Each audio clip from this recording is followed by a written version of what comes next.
So we run out, open the door, and in less than 2 minutes, every one of us is dead as a doornail. Why?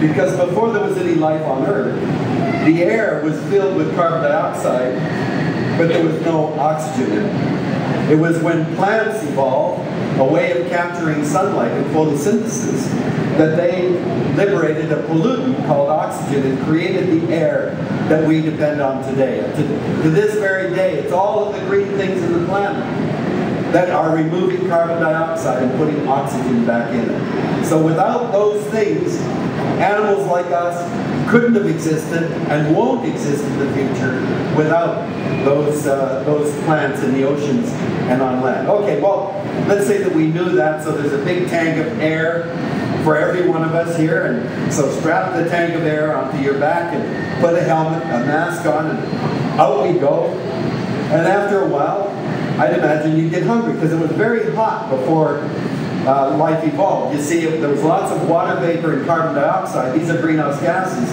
It was very warm before life evolved, and you'd get thirsty. Now, lots of water around 4 billion years ago, but where would you find water that you'd feel was safe to drink? You know the hydrologic cycle. The first things you learn in grade school is the water cycle, right? Water covers 70% of the planet, evaporates, forms clouds, rains on the land, runs into rivers and lakes, evaporate. Water cartwheels around the planet in what we call the hydrologic cycle. And living organisms are an integral part of the hydrologic cycle. They filter stuff. I come from Vancouver, where we get all of our water surrounded by old-growth rainforest from 3 watersheds.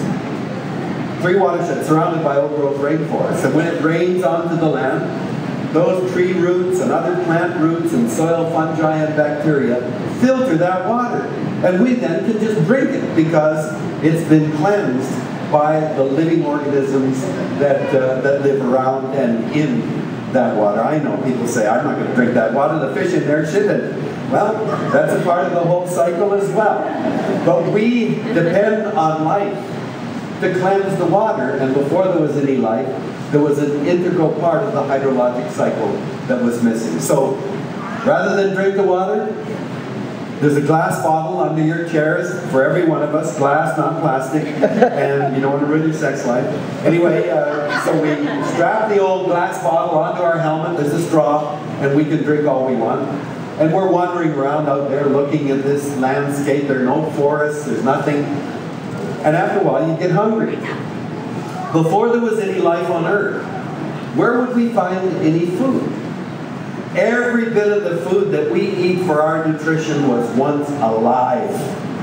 We take animals and plants, pull them apart in our mouths, and make them a part of our bodies. So before there was any life on Earth, there was nothing to eat for an animal like us. Well, we knew that too. We brought a huge stock of food, and not only that, we're going to stay a while, so I brought some seeds so we could have some radishes and lettuce, some fast-growing greens.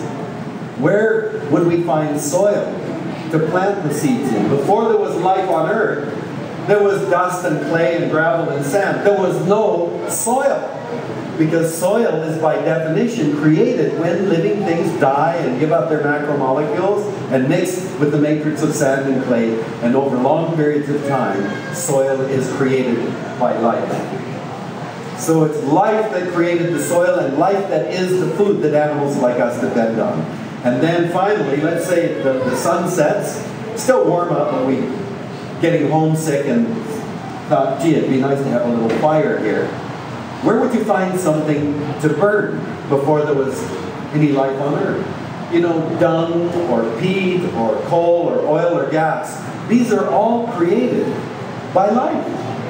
Before there was any life on Earth, there was no fuel for us to even burn. Well, we brought some paper and wood, so let's just crumple up the paper and put some kindling and wood, and then you take a match.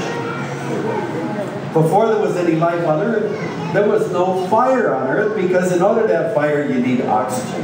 So the point I'm trying to make is that the fundamental things that we need as animals to survive are created, cleansed, replenished by the web of living things on the planet that we call biodiversity. And without that biodiversity, we don't exist. Who needs nature? We need nature. And events like this and our activities as gardeners are a reminder of that intimate dependence on the rest of nature, on biodiversity, for our very survival and well-being. So, looking at pollination is one small part of it. If we lose pollinators, if all of the pollinators on the planet were to disappear, then all of the flowering plants that depend on pollination would vanish. I absolutely guarantee you, animals like us could not survive, because the whole terrestrial landscape will be completely altered. Pollination is one of those natural activities animals are completely dependent on. So let's remind ourselves at an event like this and celebrate the fact that we are a part of this wonderful web of living things. Thanks for coming out today.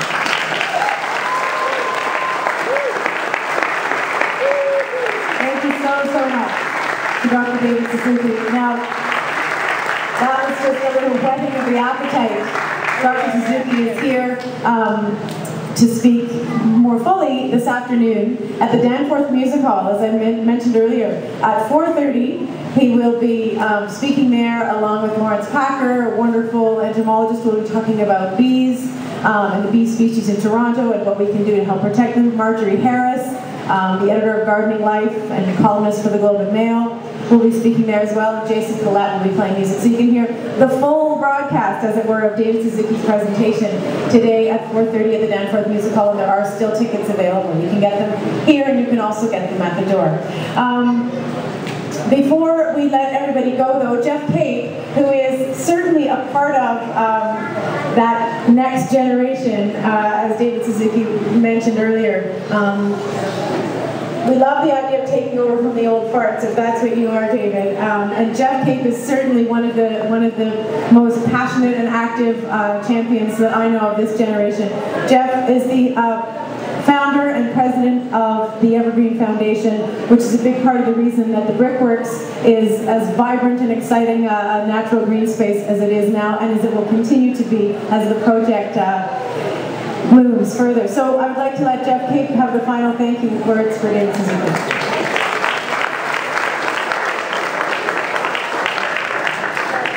Good afternoon, all of you. I came down with my own three little boys, Sebastian, Ben, and Toma, and I guess this is all about some intergenerational engagement here. But David, you certainly were an inspiration for me in getting Evergreen started. That was almost 20 years ago now, 19 years ago. And much of my inspiration for getting Evergreen started began with childhood experiences that I had in the wilderness, basically interacting with wild spaces, both inside the city and outside the city. We lived on a ravine on the Don Valley, so just a little up the river here. And so the opportunity we have now as an organization and as a city is to restore the valleys, restore nature in the city, and try to get our relationship with nature back into gear, and in so doing lead to a completely different working relationship with the natural world. So hopefully you'll all be part of that. There's some plans for the Brickworks which are substantial, and we are beginning construction this fall, late this fall. And but come on down anytime this summer. Well, Saturdays, quite frankly, will be the very celebratory moments when the farmers market is happening down here. But any other day of the week, it's a fabulous park in the back. If you haven't visited it yet, I highly recommend a walk through the quarry, and visit the ravines regularly and often, and don't hesitate to get involved with us to help restore them along the way. Thank you, David, for your inspiration, and thanks to all of you for being part of the